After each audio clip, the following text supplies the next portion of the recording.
Shalom, selamat pagi Bapak Ibu yang dikasihi Tuhan. Kita bersyukur kalau pagi hari ini kita boleh datang merayakan kenaikan Kristus ke surga.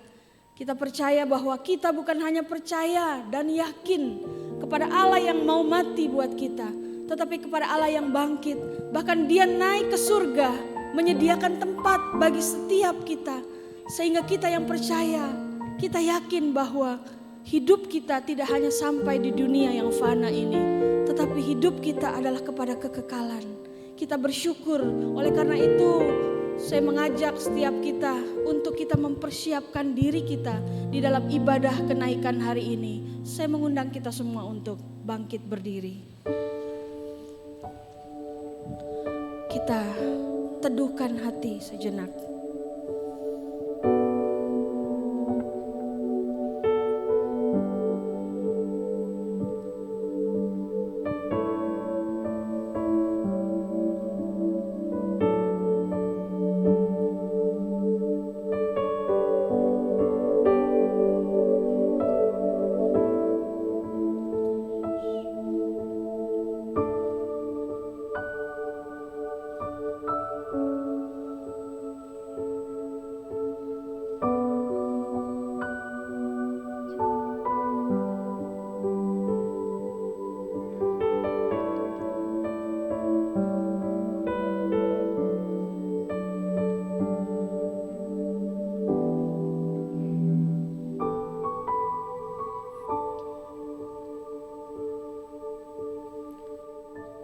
Ibadah kita pada pagi hari ini kita yakini boleh terjadi atas pertolongan kepada kita yang adalah dalam nama Tuhan yang menjadikan langit dan bumi, yang tetap setia untuk selama-lamanya dan tidak meninggalkan perbuatan tangannya.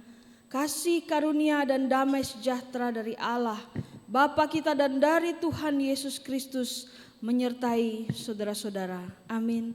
Dengarkanlah nats pembimbing yang mengantar ibadah kita pada hari ini, terambil dari Kisah Para Rasul 1 ayatnya yang ke-8. Tetapi kamu akan menerima kuasa bila mana Roh Kudus turun ke atas kamu, dan kamu akan menjadi saksi-saksiku di Yerusalem, di seluruh Yudea dan Samaria dan sampai ke ujung bumi. Jemaat dipersilakan duduk kembali. Kita akan memuji Tuhan, kita akan mengagungkan namanya yang besar, Allah yang empunya dunia ini. Nobatkanlah Raja.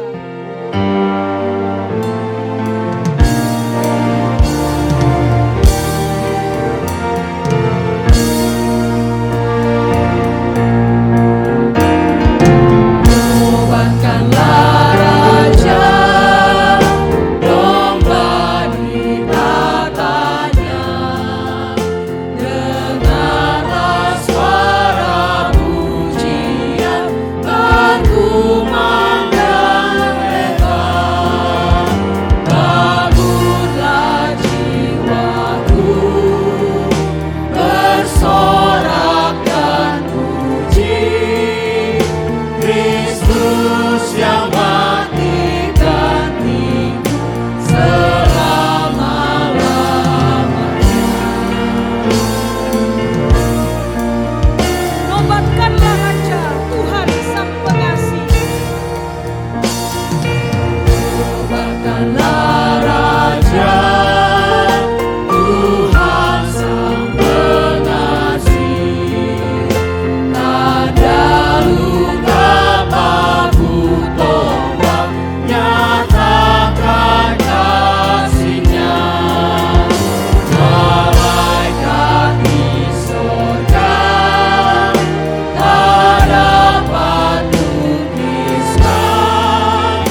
Bapak Ibu Saudara dipersilahkan duduk kembali.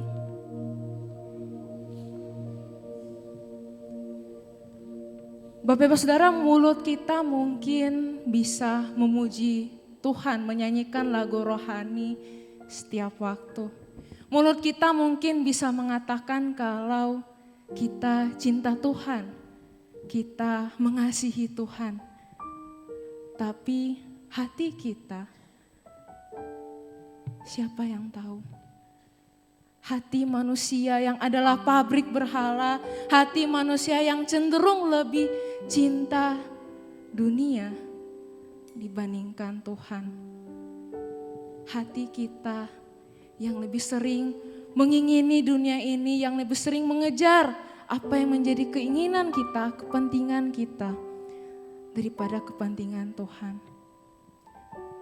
Maka dari itu setiap waktunya kita butuh Tuhan untuk menyelidiki hati kita, untuk menguji setiap diri kita. Apakah kita benar-benar cinta Tuhan? Ataukah itu hanya perkataan di mulut?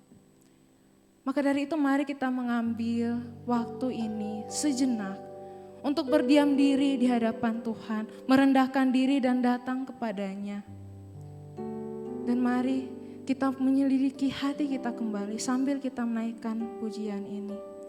Ujilah aku Tuhan.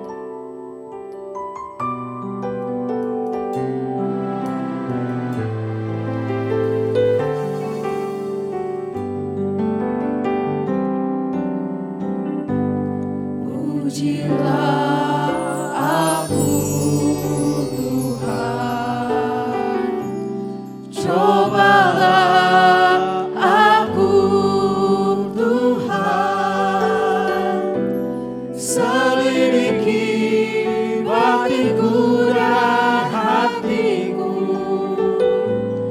mataku tertuju padamu. Aku cinta padamu Tuhan, aku cinta padamu Tuhan, aku rindu hadirat-Mu Tuhan, aku ingin selalu dekat padamu, menikmati kehadirat-Mu. Ku nyanyi Hosana bagi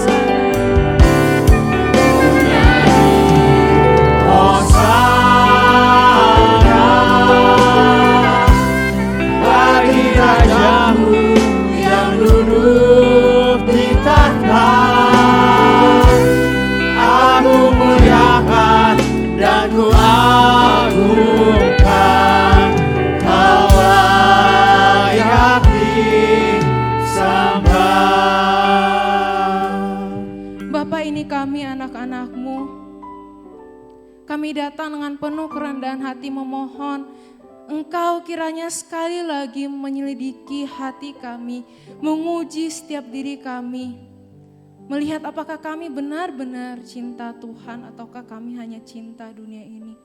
Ampuni kami Tuhan, kalau sampai saat ini kami masih sering tertuju pada dunia ini. Kami lebih mengingini mengejar apa yang menjadi keinginan, impian, harapan, cita-cita kami. Ampuni kami Tuhan.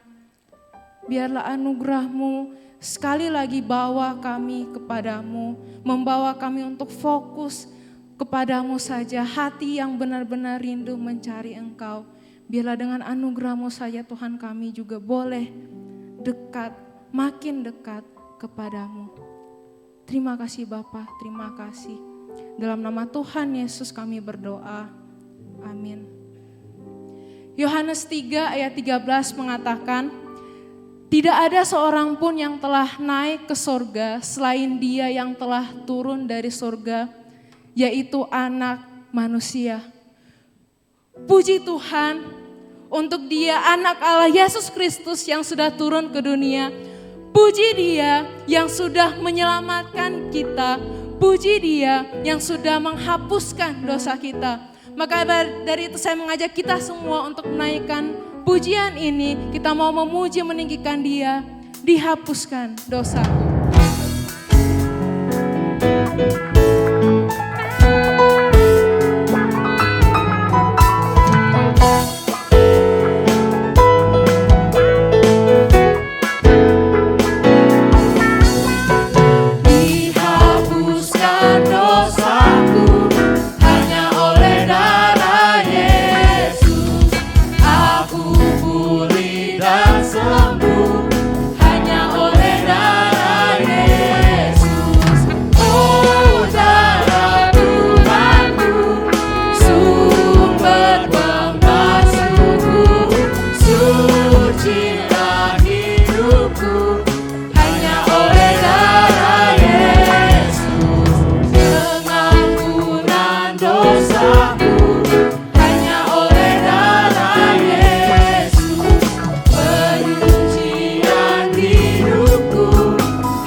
Saudara, puji Tuhan untuk penghapusan dosa bagi kita, untuk penebusan dosa bagi kita.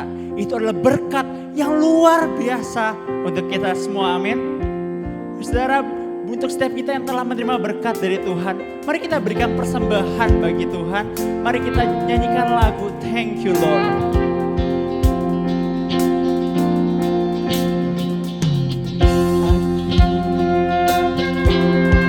Kami bersyukur padamu Tuhan, buat kebaikan-Mu, buat kasih-Mu buat setiap kami. I come before you today. I come before you today. And there's just one thing I want to say. Thank you Lord.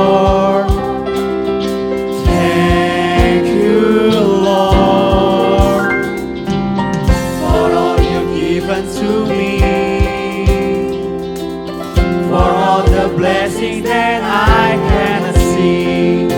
Thank you, Lord. Thank you, Lord.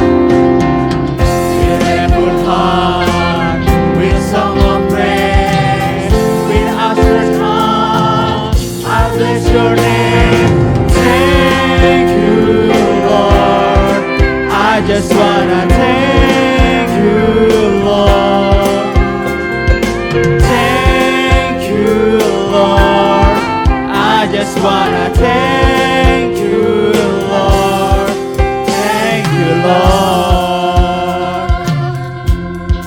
Kami ucap syukur buat kasih buat setiap kami. For all you've done in my life. Ya, thank you Tuhan. You took my darkness and gave me your light. Thank you, Lord. Thank you, Lord. You took my sin and my shame. You took my sickness and healed all my pain. Thank you, Lord. Thank you, Lord. With a grateful heart, with a song of praise, with an awesome song, I'll bless your name. Thank you, Lord. I just wanna thank you, Lord. Thank you, Lord. I just wanna thank you, Lord. Thank you, Lord.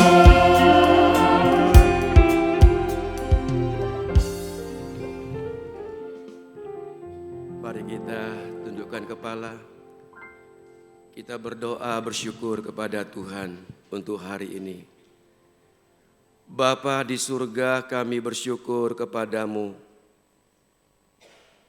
karena hari ini kami bisa merayakan hari kenaikan-Mu ya Tuhan.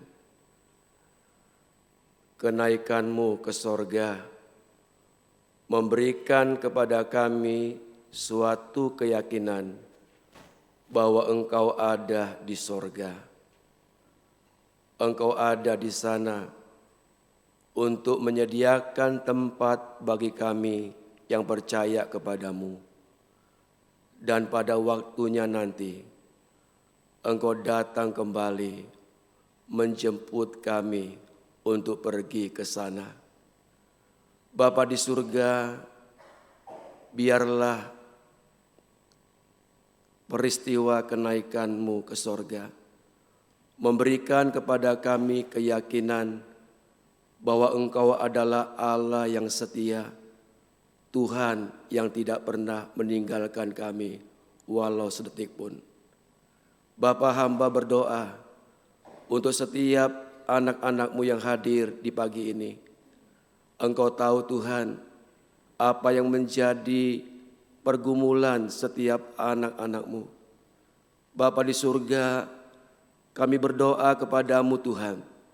Berikanlah kepada setiap kami keyakinan bahwa Engkau tidak membiarkan kami sendirian. Engkau ada bersama dengan kami. Dan Engkau Tuhan yang membuat semuanya indah pada waktunya. Jikalau ada di antara kami yang sedang bergumul dengan kesehatannya, Bapa, kami berdoa Tuhan, supaya Engkaulah yang memberikan kesembuhan kepada mereka. Engkau Tuhan yang memberikan keyakinan bahwa Engkau Allah tidak meninggalkan mereka di dalam keadaan sakit. Bapa, kami juga berdoa Tuhan, jikalau ada di antara kami yang sedang bergumul di dalam rumah tangganya, Tuhan, kami mohon anugerah-Mu, supaya kami percaya Engkau Allah tidak hanya menyelamatkan kami dari hukuman dosa, tapi Engkau juga sanggup memelihara kehidupan kami, dan Engkau peduli kepada rumah tangga kami. Engkau Tuhan yang memberikan kepada kami kemampuan untuk bisa keluar dari segala pergumulan yang ada. Jikalau ada di antara kami Tuhan yang bergumul dalam pekerjaan dan usaha mereka, Bapa, kami berdoa kepadamu Tuhan, supaya di hari kenaikan ini meyakinkan kepada kami bahwa sungguh Tuhan janji-Mu ya dan amin. Engkau tidak mempermalukan setiap kami yang percaya dan berharap kepadamu, yang setia mengikuti jalan-Mu. Bapa di surga, biarlah Tuhan yang memberkati usaha pekerjaan setiap anak-Mu. Engkau memberikan rezeki kepada anak-anak-Mu lewat pekerjaan tangan mereka. Terima kasih Bapa di surga, apapun pergumulan yang dirasakan oleh setiap kami yang ada di pagi hari ini, biarlah Engkau Tuhan yang memberikan kepada kami kekuatan, memberikan kepada kami keyakinan bahwa Engkau Allah bersama dengan kami melewati semuanya dengan baik. Bapa di surga, di pagi ini juga kami berdoa Tuhan untuk bangsa dan negara kami. Kami berdoa Tuhan untuk setiap wilayah yang ada yang sedang dilanda oleh bencana, baik itu banjir, longsor, gempa bumi, dan lain sebagainya. Bapa di surga, biarlah Tuhan ini juga bisa menjadi ingatan kepada setiap orang yang tinggal di negeri kami, bahwa dunia ini sementara adanya, dan kami harus percaya bahwa Engkau Allah akan datang pada waktunya untuk menghakimi setiap kami, dan Tuhan yang akan berkuasa di dalam kehidupan kami pribadi dan juga kehidupan dunia ini. Bapa di surga, kami berdoa Tuhan supaya pemerintah kami boleh dengan cepat untuk bisa membantu orang-orang yang mengalami dampak daripada bencana yang ada di wilayah masing-masing. Dan biarlah Tuhan tidak ada seorang pun yang terabaikan. Terima kasih Bapa di surga, kami juga berdoa kepadamu Tuhan untuk upaya-upaya pemberitaan Injil di negara kami ini Tuhan. Bapa di surga, biarlah setiap orang yang memberitakan Injil Tuhan Yesus Kristus itu diurapi oleh Tuhan, dan banyak orang yang bisa mendengar dan banyak orang yang datang kepada Tuhan. Terima kasih Bapa. Kami juga bersyukur kepadamu Tuhan, kalau gereja kami pada pagi ini bisa melaksanakan ibadah perayaan akan kenaikan-Mu. Kami berdoa Tuhan untuk gereja-gereja yang ada di Indonesia, bahkan di seluruh dunia, agar mereka juga bisa beribadah dengan baik, dan Tuhan yang ditinggikan, Tuhan yang dimuliakan. Terima kasih Tuhan, kami bersyukur dalam ibadah ini kami diberi kesempatan untuk memberikan persembahan berupa uang. Berkatilah Tuhan uang yang sudah kami kumpulkan ini untuk bisa memberkati gereja-Mu di tempat ini. Lewat uang yang kami kumpulkan Tuhan, pelayanan di gereja kami boleh berjalan dengan baik dan lancar, bahkan semakin luas ya Tuhan.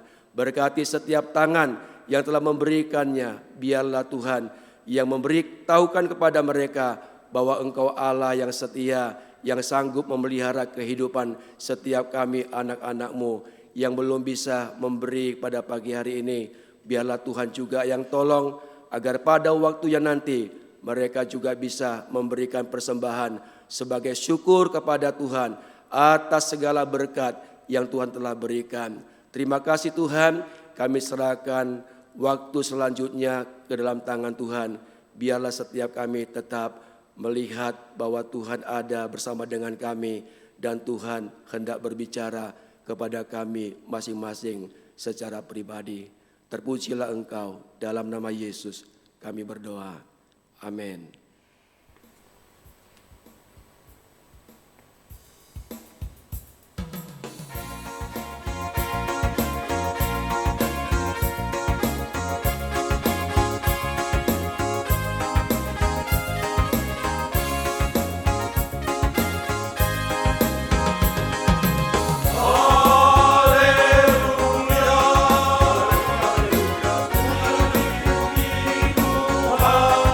Hallelujah.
Bapak Ibu Saudara, ketika Allah kita berjanji, Ia pasti menggenapinya. Ketika Ia naik ke atas surga, Ia berjanji Ia akan menyediakan tempat, menyiapkan tempat untuk kita. Dan sebelum Dia naik ke atas surga, Ia juga menjanjikan penolong buat setiap dari kita, Allah Roh Kudus.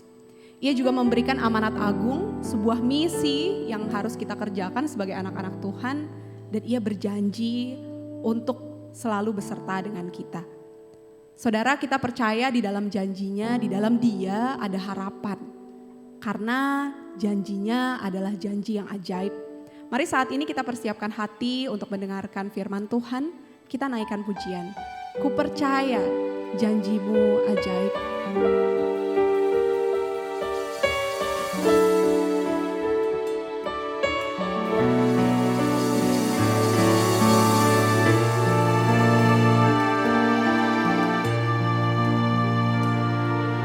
Sungguh besar setia Tuhan yang dinyatakan bagi kita.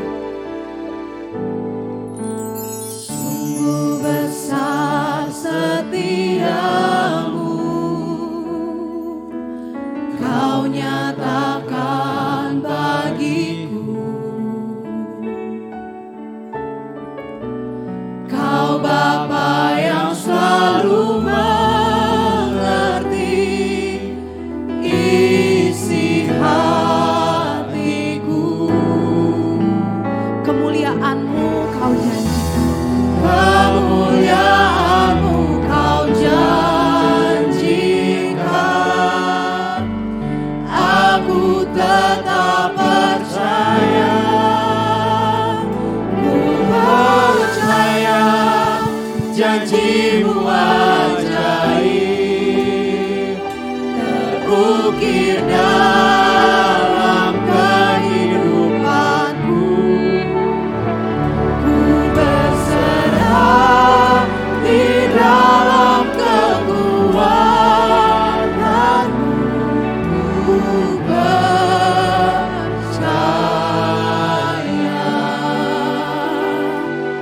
Sekali lagi kita angkat pujian ini. Sungguh besar setiamu, Kau nyatakan bagiku.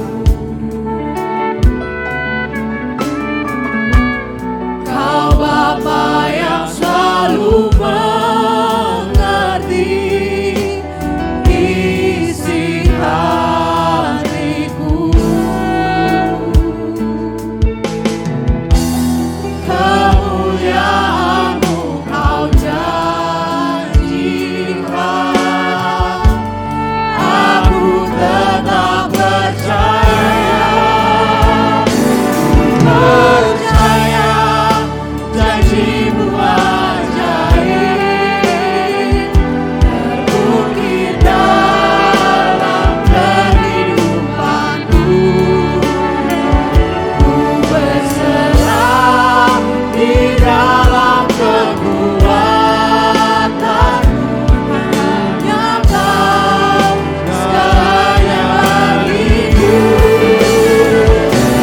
Percaya janji-Mu ajaib terbukti dalam kehidupanku. Ku berserah di dalam kekuatan-Mu. Ku percaya. Ku berserah. Ku berserah di dalam kekuatan-Mu. Ku percaya.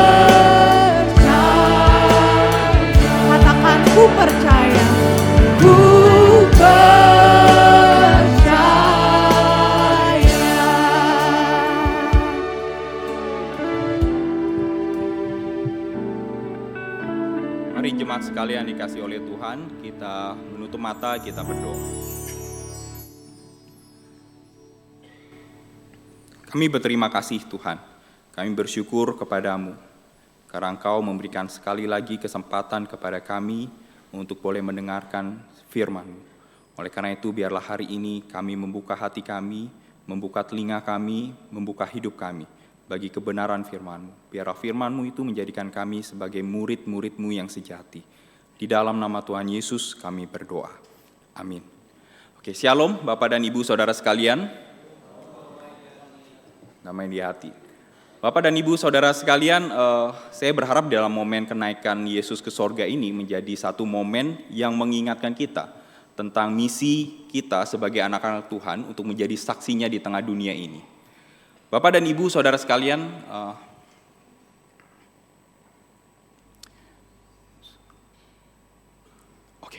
salah satu film yang paling halu atau paling ngayal yang pernah saya lihat atau tonton adalah Mission Impossible. Bapak dan Ibu Saudara sekalian, saya dan istri ini berbeda. Apabila saya ini merupakan haters dari film ini, maka istri adalah seorang fanbase atau mungkin anak muda mengatakan hari ini army dari film ini.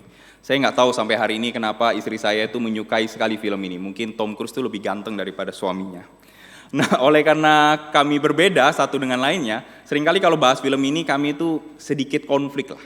Dan ketika konflik terjadi antara suami dan istri, saya kasih tips bagi para suami untuk bisa menghindari konflik. Tipsnya, mengalah adalah kunci. Jadi mengalah adalah kunci dari segala persoalan rumah tangga. Oh tidak ya Bapak dan Ibu Saudara sekalian. Tetapi hari ini saya tidak mau mengalah, saya sudah izin dengan istri saya untuk membahas tentang film ini. Film ini bercerita tentang sosok bernama Ethan Hunt. Ethan Hunt adalah seorang agen rahasia yang sangat berbakat, yang memiliki kemampuan dan keberanian yang sangat luar biasa. Karena bakat, kemampuan, dan keberanian yang luar biasa inilah, dia selalu dikasih misi yang sangat sulit untuk dijalani. Bahkan tingkat kesulitan misinya boleh dikategorikan sebagai impossible mission. Tetapi karena dia hebat, karena dia punya segala sesuatu yang dibutuhkan, akhirnya misi yang impossible itu di tangan seorang Ethan Hunt menjadi possible mission, bahkan menjadi accomplished mission. Oleh karena itu sampai hari ini ada kurang lebih mungkin 8 seri ya dari Mission Impossible ini. Nah, apabila di dalam film Mission Impossible itu manusia menjadi tokohnya, keberhasilan misi terletak dari tangan manusia, maka kita akan melihat satu kisah di dalam Kisah Para Rasul. Justru bukan manusia yang menjadi sumber keberhasilan, tetapi kuasa yang lain. Bapak dan Ibu Saudara sekalian, saya mengajak kita sama-sama membuka bagian firman Tuhan yang terambil dari Kisah Para Rasul, pasal pertama ayat 6 sampai yang ke-8. Kisah Para Rasul, pasal yang pertama ayat 6 sampai yang ke-8. Kita akan membacanya secara bergantian, dimulai dari saya ayat 6, Bapak dan Ibu ayat ke-7, dan sama-sama kita akan membaca di ayat yang ke-8. Kisah Para Rasul pasal pertama ayat 6 sampai yang ke-8.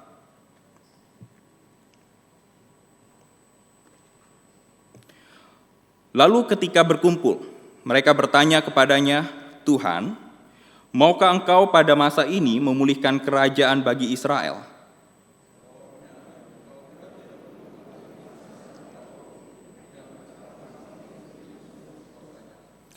Tetapi kamu akan menerima kuasa, bila mana Roh Kudus turun ke atas kamu, dan kamu akan menjadi saksi-saksiku di Yerusalem, di seluruh Yudea dan Samaria, dan sampai ujung bumi. Bapak dan Ibu Saudara sekalian yang dikasihi oleh Tuhan, tepat sebelum Yesus naik ke sorga, Yesus memberikan satu misi untuk menjadi saksi dari Yerusalem hingga ujung dunia kepada para muridnya. Dan misi ini adalah misi yang impossible atau mustahil dilakukan para muridnya. Jemaat yang dikasihi oleh Tuhan, ada beberapa penafsiran terhadap ayat ini. Beberapa penafsir mengatakan bahwa ayat ini merupakan satu koreksi terhadap pemahaman yang salah dari para murid. Jadi ada dugaan para murid itu masih memegang konsep Mesias politis. Tetapi rasanya penafsiran ini itu terlalu berlebihan atau kurang tepat. Kenapa? Karena tidak ada ayat yang selanjutnya yang menjelaskan bahwa Tuhan mengkoreksi pemahaman Mesias politis yang dimiliki oleh para murid pada waktu itu. Karena kalau kita lihat Bapak dan Ibu Saudara sekalian, kita sama-sama tahu bahwa Yesus sangat menentang konsep Mesias politis.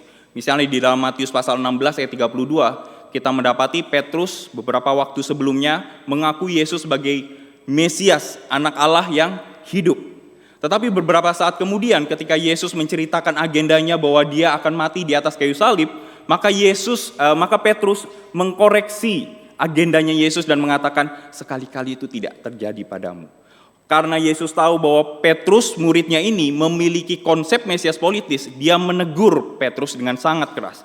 Dia menegur Petrus dengan sangat tegas dan mengatakan, enyahlah engkau iblis, karena engkau menjadi batu sandungan bagi aku. Karena engkau memikirkan apa yang dipikirkan manusia, bukan Allah dipikirkan. Bapak dan Ibu saudara sekalian, dari sini kita bisa menyimpulkan bahwa sebenarnya terlalu berlebihan mengatakan bahwa para murid masih memiliki konsep Mesias politis. Lagian Bapak dan Ibu saudara sekalian, di ayat 3 kita akan menemukan bahwa sebelum naik ke sorga, Yesus itu mengajar para murid tentang kerajaan Allah selama 40 hari. Dan bukan hanya mengajar selama 40 hari tentang kerajaan Allah, tetapi mengajarnya dengan tubuh kebangkitan. Jadi saya membayangkan ini satu kelas intensif kalau mahasiswa kuliah ya. Dan diajar langsung oleh si paling PhD, yaitu Yesus Kristus sendiri. Dan dalam tubuh kebangkitan. Jadi kalau dalam bahasa Jermannya itu kebacut Bapak dan Ibu saudara sekalian. Keterlaluan sampai para murid itu masih belum paham tentang kerajaan Allah itu seperti apa. Karena kerajaan Allah tidak berbicara masalah fisik, tetapi berbicara masalah spiritual. Kerajaan Allah tidak bersifat lokal, tetapi universal. Oleh karena itu, Bapak dan Ibu saudara sekalian, Yesus mengatakan kamu akan jadi saksiku dari Yerusalem, Yudea, Samaria, hingga ujung bumi. Bapak dan Ibu saudara sekalian, itu menjadi satu tantangan yang besar bagi para murid. Itu adalah misi yang mustahil dilakukan para murid. Tetapi kunci keberhasilan misi bukan terletak pada bakat, kemampuan, dan keberanian manusia, tetapi karena kuasa Roh Kudus. Bapak dan Ibu saudara sekalian, setidak-tidaknya ada 2 hambatan yang dimiliki para murid ketika mereka mau menjadi saksi dari Yerusalem hingga ujung dunia. Setidaknya ada 2 hambatan.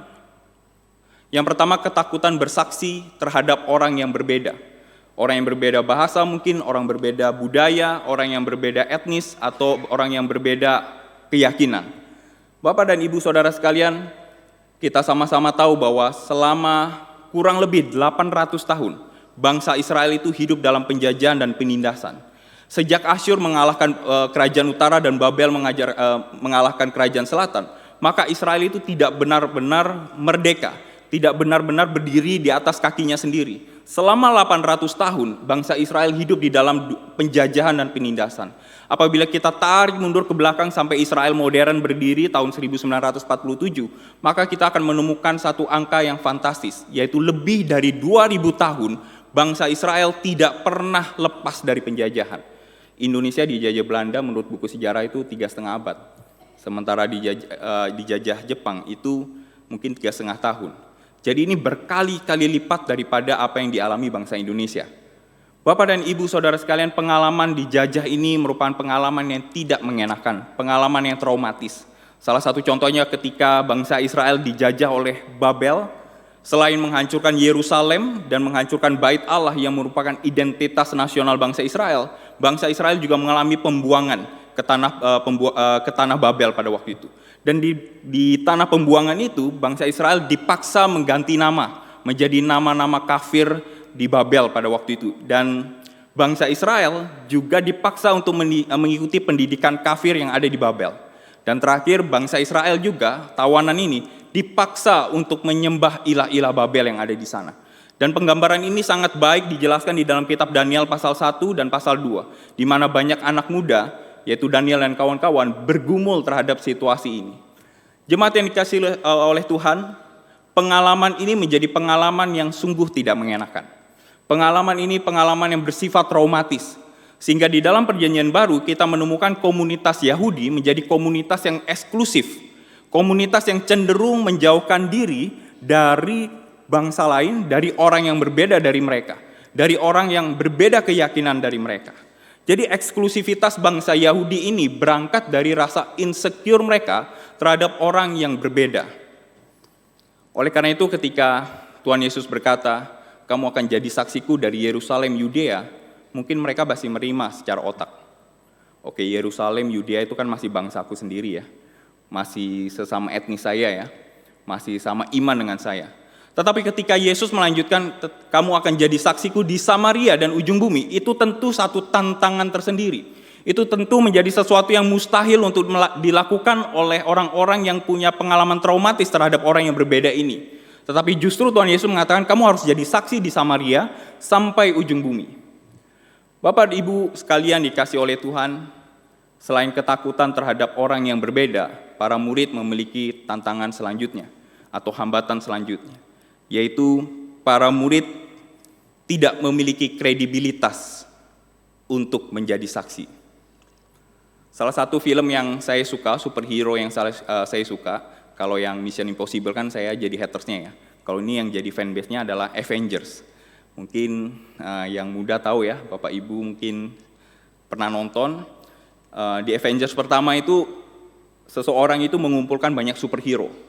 Ada apa aja tuh, Captain America, Iron Man, Hulk, terus siapa lagi lah, banyak lah. Nah superhero, masing-masing superhero ini memiliki kekuatannya tersendiri. Kekuatannya mungkin berbeda, tetapi mereka tetap superhero. Dijadikan dalam satu tim untuk melakukan misi yang sulit dan berhasil melakukannya.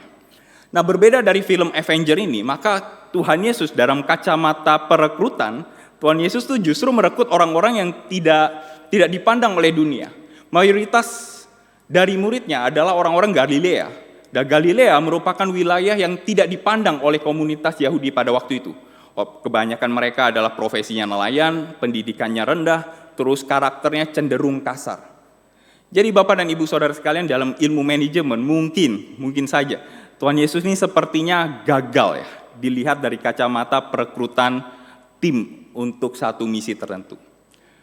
Bapak dan Ibu Saudara sekalian, itulah dua tantangan atau hambatan yang dihadapi para murid di dalam menjadi saksi dari Yerusalem, Yudea, Samaria hingga ujung bumi. Tetapi kita bersyukur Bapak dan Ibu Saudara sekalian, ceritanya tidak berakhir. Di ayat 7 dijelaskan kalau Roh Kudus turun atas kamu. Apabila Roh Kudus turun atas kamu. Ini adalah kunci keberhasilan misi. Sekali lagi, kunci keberhasilan misi bukan terletak pada manusia, tetapi terletak pada kuasa Roh Kudus. Jadi ada dua kata yang saling berdampingan satu dengan yang lainnya. Ada dua kata yang berdiri sejajar, yaitu kuasa dan saksi. Jika Roh Kudus turun atas kamu, kamu akan jadi saksiku. Nah, kuasa inilah yang akhirnya mentransformasi para murid. Mengubah para murid dari yang takut menjadi berani. Bapak dan Ibu Saudara sekalian, kuasa tersebut merubah para murid dari orang-orang yang takut menjadi orang-orang yang berani. Orang-orang berani untuk menerobos batasan-batasan yang ada, batasan sosial, bahasa, bahkan batasan keyakinan yang ada untuk dapat menjadi saksi di antara orang yang belum percaya kepada Tuhan. Jemaat yang dikasihi oleh Tuhan, kuasa ini memberanikan para murid untuk terus berpikir tentang kerajaan Allah. Bahwa kerajaan Allah tidak terdiri dari orang tertentu, tetapi terdiri dari segala suku, kaum, dan bahasa. Di dalam Kisah Para Rasul kita melihat para murid berhasil melakukan penginjilan di antara orang Samaria. Di dalam Kisah Para Rasul kita bisa melihat ada konsili pertama dalam sejarah kekristenan, yaitu konsili Yerusalem. Jadi kalau kita bicara konsili pertama dalam kekristenan, kita tidak berbicara masalah konsili Efesus, Konstantinopel, atau mungkin Nisea. Tetapi justru konsili Yerusalem di pasal 15. Dan konsili tersebut adalah konsili tentang misi. Bagaimana jemaat di Yerusalem itu harus membuka diri mereka kepada bangsa-bangsa yang lain mau datang bergabung dalam komunitas mereka. Jadi mempermudah bangsa lain yang belum mengenal Tuhan bisa datang dalam komunitas mereka. Bapak dan Ibu Saudara sekalian, inilah keberanian yang diberikan oleh Roh Kudus kepada para muridnya. Inilah salah satu bukti kuasa para murid yang dulunya begitu takut kepada orang-orang yang berbeda dari mereka, menjadi orang-orang yang berani menerobos batasan-batasan yang ada. Salah satu ketegangan dalam dunia misi itu adalah ketegangan antara yang jauh dan yang dekat. Kalau kita pelayanan yang jauh, maka ada orang yang berkata, ngapain jauh-jauh? Yang dekat aja belum dilayani. Ketika kita fokus di dekat, sekitar kita, maka ada orang yang selalu mengatakan, kalau yang dekat-dekat saja kita layani, kapan yang jauh dilayani? Bapak dan Ibu Saudara sekalian, ini ketegangan yang terus ada dalam generasi ke generasi. Saya berharap sih ketegangan tidak terus berlanjut sampai Tuhan datang untuk kedua kali ya. Bapak dan Ibu Saudara sekalian, kalau kita lihat di dalam Kisah Para Rasul 1 ayat 8, maka kita akan mendapat kesan ada urutan skala prioritas. Yudea dulu, Yerusalem dulu, Yudea dulu, Samaria dulu, baru ujung bumi. Jadi kayak ada urutan, ada kronologis, ada skala prioritas. Tetapi dalam bahasa Yunaninya kita tidak menemukan itu. Kata hubung dan itu kai. Dan kai itu berarti dikerjakan secara serempak, secara simultan. Jadi tidak ada skala prioritas, Yerusalem yang lebih prioritas daripada Yudea, atau Yudea lebih prioritas daripada Samaria. Tidak ada kata itu. Tetapi Yerusalem, Yudea, Samaria, ujung bumi itu dikerjakan secara bersamaan, secara simultan. Tidak ada skala prioritas. Jadi Kisah Para Rasul tidak berbicara masalah kronologis. Juga Kisah Para Rasul tidak pertama-tama berbicara masalah jarak geografis, karena ada kata Samaria di situ. Nah, Samaria bagi orang Yahudi itu adalah seseorang atau kelompok orang yang dibenci. Mereka punya latar belakang kebencian luar biasa terhadap Samaria. Jadi boleh dikatakan orang Yahudi sama orang Samaria ini bermusuhan. Ketika Yesus berkata kamu harus jadi saksi ke Samaria, berarti itu kamu harus mengampuni mereka. Kamu harus melayani mereka. Kamu harus jadi berkat atas mereka. Kamu harus jadi berkat, jadi saksi atas orang-orang yang kamu benci. Jadi kalau kita lihat konteksnya, maka kita akan mendapati pertama-tama Kisah Para Rasul 1 ayat 8 tidak berbicara jarak, tidak berbicara masalah geografis, tetapi berbicara masalah rekonsiliasi.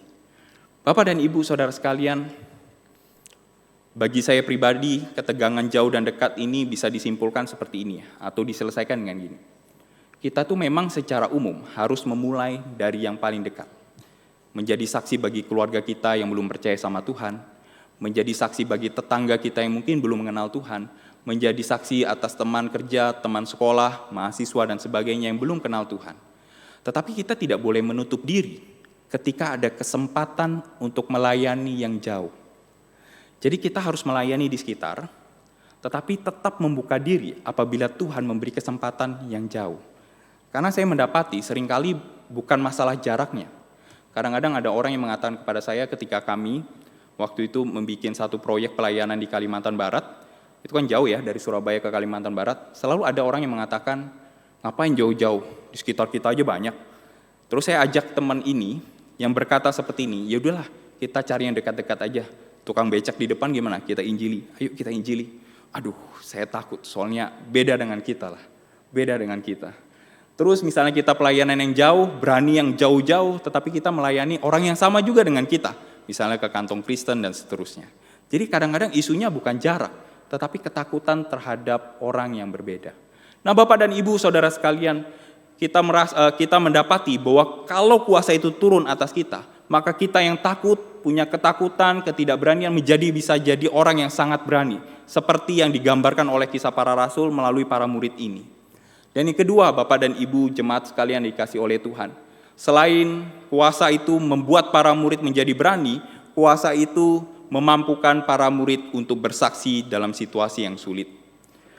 Bapak dan Ibu Saudara sekalian, penggambaran ini sangat jelas ketika Petrus menyampaikan khotbahnya pada waktu momen Pentakosta. Ketika itu Petrus menyampaikan khotbah di hadapan ribuan orang Yahudi yang dari seluruh dunia, dari seluruh kekaisaran Romawi itu datang ke Yerusalem untuk merayakan Pentakosta. Di momen inilah Petrus menyampaikan khotbahnya di hadapan ribuan, bahkan beberapa penafsir mengatakan puluhan ribu orang datang ke Yerusalem untuk merayakan Pentakosta. Petrus yang dulunya adalah seorang yang penakut, Petrus yang dulunya adalah seorang pengecut, ketika Yesus ditangkap maka dia menyangkal dan lari. Tetapi dalam momen khotbah ini Petrus menjadi sosok yang berbeda, sosok yang berani, sosok yang mampu untuk menyampaikan firman Tuhan, untuk menjadi saksi di antara banyak orang pada waktu itu. Bapak dan Ibu Saudara sekalian, momen ini adalah momen sebagai momen persebaran kabar baik, persebaran kesaksian Kristus di seluruh kekaisaran Roma pada waktu itu. Karena orang yang mendengar khotbah Petrus itu menjadi percaya, dan mereka kembali ke tempat asalnya dan kembali menceritakan apa yang mereka percayai, iman baru yang mereka percayai. Sehingga ini dalam Kisah Para Rasul kita gambarkan sebagai apa ya? Satu momen persebaran Injil melalui khotbah Petrus. Bapak dan Ibu Saudara sekalian, sejak 2000, kalau nggak salah sejak 2010, pada waktu saya kuliah S1, saya bersama teman-teman merintis sama-sama pelayanan di Kalimantan Barat ya. Ya, ini ada beberapa gambar. Ini waktu saya ngajar. Ini waktu tahun ini kalau nggak salah sama teman-teman dari Petra ya. Ini waktu saya khotbah juga. Nah ini saya punya kesempatan 2 kali. Ini ada beberapa orang yang saudara kenal ya, Bapak dan Ibu. Ada contoh Timo. Salah satu kuasa yang Roh Kudus berikan kepada saya adalah berani satu perahu dengan contoh Timo ya. Bapak dan Ibu Saudara sekalian, pada awalnya 2010 kami punya kesempatan untuk melayani kantong Kristen, yaitu suku Kristen. Tetapi kami juga punya kesempatan untuk melayani orang-orang yang berbeda iman dan keyakinan dengan kami. Kita melayani 2 suku yang punya karakteristik pelayanan yang berbeda. Tetapi ada satu suku yang memang saya doakan secara khusus, karena waktu melewati Kalimantan Barat itu banyak kelenteng ya, banyak orang Chinese Hakka yang belum percaya kepada Tuhan. Karena tempat kami melayani itu cuma 30 km dari kota Singkawang, yang dikatakan sebagai apa? Hongkongnya Kalimantan atau seperti apa gitu. Selama perjalanan itu banyak tempat-tempat ibadah mereka, dan itu menggelisahkan hati saya, meresahkan sama saya. Selama perjalanan saya itu selalu berdoa sama Tuhan. Tuhan, saya pengen kalau ada kesempatan bisa melayani mereka. Saya tidak ingin melayani hanya orang kantong Kristen atau orang yang berkeyakinan lain dengan saya, tetapi saya juga ingin sekali melayani orang Hakka. Walaupun Bapak dan Ibu Saudara sekalian, saya itu tidak punya kemampuan bahasa Mandarin. 4 tahun saya kuliah di saat itu saya cuma bisa Women Tau Kau, Ni Hao, Toe, Itien. Nah istri saya lebih jago Itien. Nah apalagi ini bukan bahasa Mandarin yang mereka gunakan sehari-hari. Mereka masih sangat tradisional, konservatif, pakai bahasa Hakka. Jadi waktu mereka bicara bagi saya tidak paham, betul-betul butuh penafsiran bahasa tertentu ya. Nah tetapi satu ketika, di slide berikut, waktu saat mengutus kami, praktek 2 bulan, akhirnya saya ketemu seseorang bernama Muksi Hanial. Kalau di sini nyebutnya Muse ya, tapi kalau bahasa Ke atau bahasa Hakka itu disebut Muksi. Jadi waktu itu 2017 kalau tidak salah saya minum kopi berbicara sama beliau, dan beliau itu punya passion yang besar sekali untuk menjangkau orang Chinese yang belum percaya kepada Tuhan. Dan ini menjadi satu jalan yang Tuhan buka bagi saya untuk bisa melayani orang Hakka di sana. Dan pelayanan itu terus berkembang, dan saya punya banyak kesempatan untuk memberitakan Injil di antara orang Hakka yang belum percaya. Dan terakhir saya memberitakan Injil ketika saya melayani di salah satu sekolah yang bukan Kristen. Mayoritas mereka adalah orang Hakka, 80% belum orang percaya, tidak percaya Tuhan. Dan saya diceritakan salah satu peserta yang kami akan layani, salah satu peserta adalah tatung. Tatung itu apa ya? Itu kayak mediator roh nenek moyang bagi mereka. Jadi mereka akan muncul ketika Cap Gome, Imlek itu akan muncul, kerasukan dan seterusnya. Dan itu dijadikan festival bagi orang Hakka di sana. Waduh, pada waktu saya mendengar bahwa yang saya akan layani adalah tatung, yang saya takutkan bukan setannya Bapak dan Ibu Saudara sekalian. Kalau waktu saya melayani, tiba-tiba manifestasi jahat itu muncul, maka kelas itu bisa bubar. Jadi kita cuma fokus pelayanan di okultisme tapi tidak berbicara masalah Injil kepada banyak siswa yang belum percaya kepada Tuhan. Di situ saya berdoa sama teman-teman satu tim, memampukan kami untuk bisa melayani, memampukan kami untuk kami bisa berpikir kreatif. Kami betul-betul meminta pertolongan Roh Kudus untuk kami bisa melayani orang-orang ini. Orang-orang yang ini adalah orang-orang yang belum percaya kepada Tuhan, kami tidak paham konteksnya, kami tidak paham bahasanya, dan kami juga tidak paham bagaimana cara memasukkan Injil di tengah situasi seperti ini. Tetapi kami bersyukur selama 2,5 jam Bapak dan Ibu Saudara sekalian berkhotbah mengajar mereka di antara Gen Z ya, bagaimanapun juga mereka ini tetap Gen Z ya. 2,5 jam mereka tuh kondusif, memperhatikan, matanya tuh tertuju kepada kami tim pada waktu kami menyampaikan materi tentang waktu dan kehidupan. Cuma masalahnya si tatung ini itu gelisah. Goyang sana, goyang sini. Tiba-tiba 20 menit akhir kami diberikan kesempatan untuk memberitakan Injil. Pada waktu itu saya ngambil ilustrasi tentang anak yang hilang, perumpamaan tentang anak yang hilang. Ketika 20 menit terakhir itu tentang perumpamaan anak yang hilang, saya memang berdoa dalam hati, Tuhan, gimana cara anak tatung ini bisa lihat saya? Dan bersyukur Bapak dan Ibu Saudara sekalian, 20 menit itu, tatung yang selama 2,5 jam lebih itu gelisah terus, tiba-tiba 20 menit dia kayak gini. Saya nggak tahu itu manifestasi atau enggak, saya nggak tahu. Tetapi gini, dan pada waktu dia merespons kayak gini, hati saya itu bersuka cita. Saya tahu, sepertinya Roh Kudus berkata, dia sedang berespon Antoni. Dia sedang berespon. Dia sedang meresponi pemberitaan yang kamu sampaikan. Saya tidak tahu hari ini apakah anak ini bertobat atau tidak, saya tidak tahu. Tetapi yang saya tahu bahwa Tuhan itu memberikan kuasa kepada saya. Roh Kudus itu memberikan kuasa, memberikan kemampuan dan keberanian untuk saya bisa bersaksi. Bukan karena hebat saya, bukan karena kecakapan saya, tapi sungguh-sungguh karena kuasa Roh Kudus yang memberikan saya keberanian dan kemampuan. Salah satu seorang misionaris bernama Hudson Taylor yang melayani di China, dia seorang pendiri dari badan misi China Inland Mission atau yang kita kenal OMF, pernah berkata seperti ini. Ada 3 tahap di dalam pekerjaan Tuhan. Tahap pertama, mustahil. Mustahil pekerjaan Tuhan ini dikerjakan. Tahap kedua, sulit. Siapa yang bilang misi Tuhan itu mudah? Tidak, pasti sulit. Tahap ketiga, tahap terakhir, selesai. Selesai. Allah kita adalah Allah yang bukan saja pandai mengutus orang. Allah kita bukanlah Allah yang hanya pandai memperlengkapi, memberi kemampuan kepada orang. Tetapi Allah kita adalah Allah yang memastikan kemenangan kita. Allah kita adalah Allah yang menjadi kunci keberhasilan misi. Bahwa suatu hari kelak, segala suku, kaum, dan bahasa akan datang kepada Kristus. Mari kita berdoa.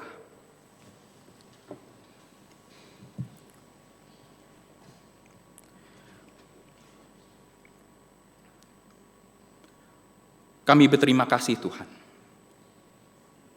bahwa kami bisa mengandalkan Engkau untuk menjadi saksi. Tuhan tolonglah kami untuk menjadi saksi-saksi hidup, baik dalam perkataan kami, maupun dalam hidup kami. Tuhan tolonglah kami. Di dalam nama Tuhan Yesus kami berdoa. Amin.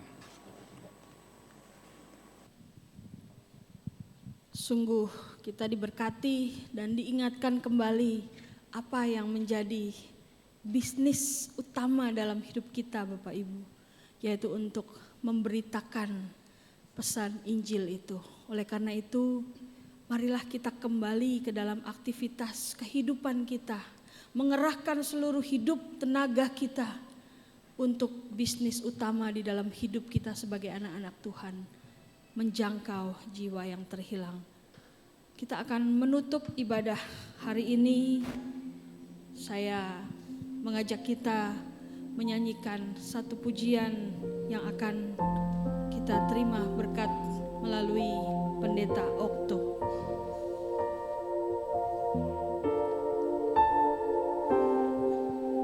Saya mengundang kita semua untuk bangkit berdiri.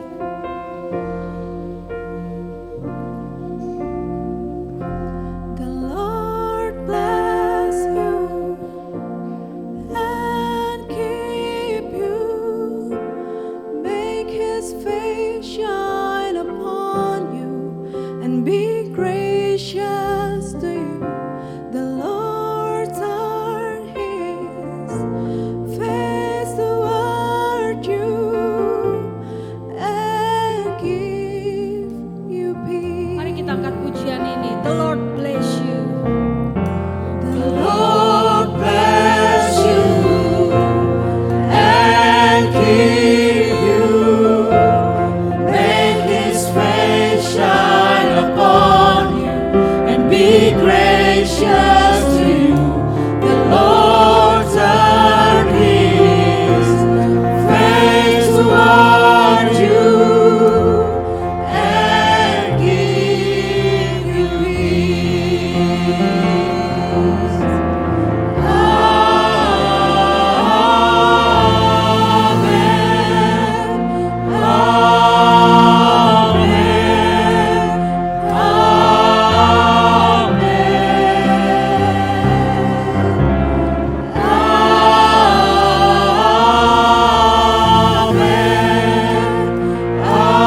firman Tuhan telah diberitakan dengan jelas kepada kita.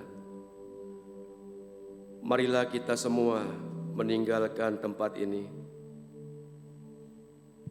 dengan satu keyakinan bahwa keinginan Tuhan adalah supaya setiap kita boleh menjadi saksi Tuhan dimanapun kita berada. Beritakanlah Injil lewat kehidupanmu, lewat perkataanmu, dan yakinlah kalau Tuhan beserta dengan kita, maka tidak ada sesuatu pun yang kita harus takutkan. Ulanglah dan terimalah berkat Tuhan. Tuhan memberkati engkau dan melindungi engkau. Tuhan menyinari engkau dengan wajah-Nya dan memberi engkau kasih karunia. Tuhan menghadapkan wajah-Nya kepadamu dan memberi engkau damai sejahtera dari sekarang sampai Maranatha, Tuhan Yesus datang kembali.